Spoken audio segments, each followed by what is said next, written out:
Pendidikan gitu. Jadi kalau ditanya bakal segede ini apa enggak, iya.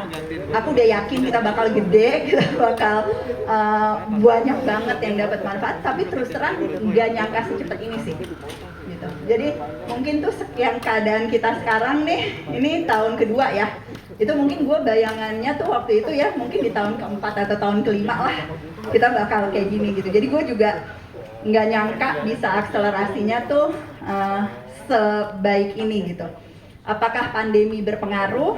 Pasti, ya kan? Kan kita sebetulnya juga dapat momentum selama pandemi ini. Tapi gue juga lihat banyak banget perusahaan lain ya, pandemi itu malah jadi kayak musibah yang bikin mereka stuck gitu kan. Jadi ya bukan cuma karena pandeminya, bukan cuma karena aku optimisnya gitu ya, bukan cuma karena ya berkah dari Allah, tetapi ya terutama karena kerja kerasnya kita sih yang emang push through terus. Dan aku nggak tahu Fahmi waktu pertama gabung kebayang kerjaannya bakal sesusah ini, atau emang setelah dijalanin ternyata lebih susah dan lebih lelah, atau gimana?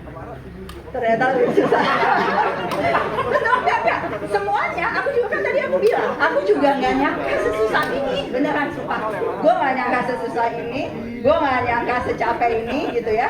Tetapi gue juga nggak nyangka, wah gila, dampaknya segede ini, yang seneng make sebanyak ini gitu ya. Jadi ya itu juga yang bikin ya udah deh, walaupun susah dijalanin gitu kan. Dan gini, gue nggak bisa jamin bahwa tahun depan bakal lebih gampang. Mungkin ya 10 tahun lagi kalau kita udah 40 juta user gitu ya, atau 100 juta user, itu tuh akan tetap sesusah ini sih teman-teman. Akan tetap. Kenapa? Karena lagi-lagi kita ya akan pengen lebih baik, akan pengen lebih besar dan sebagainya. Tapi menurut gua tuh itu pilihan hidup sih.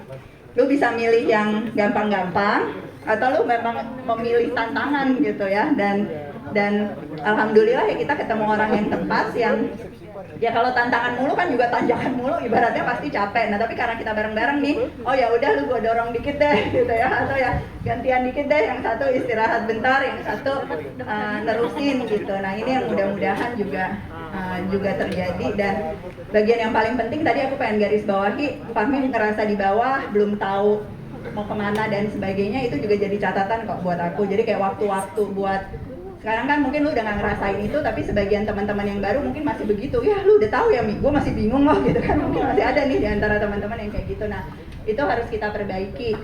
Kita harus ya lebih sering komunikasi, lebih sering cerita-cerita tentang planning dan sebagainya, sehingga ya semua ibaratnya bukan cuma ngikut aja, tetapi tahu betul tujuannya kita tuh mau kemana. Jadi kalau ada kebingungan apapun, ada yang mau ditanyain apapun, itu kapan aja kita ya benar-benar kayak a text away atau phone call away gitu buat ngomongin gitu.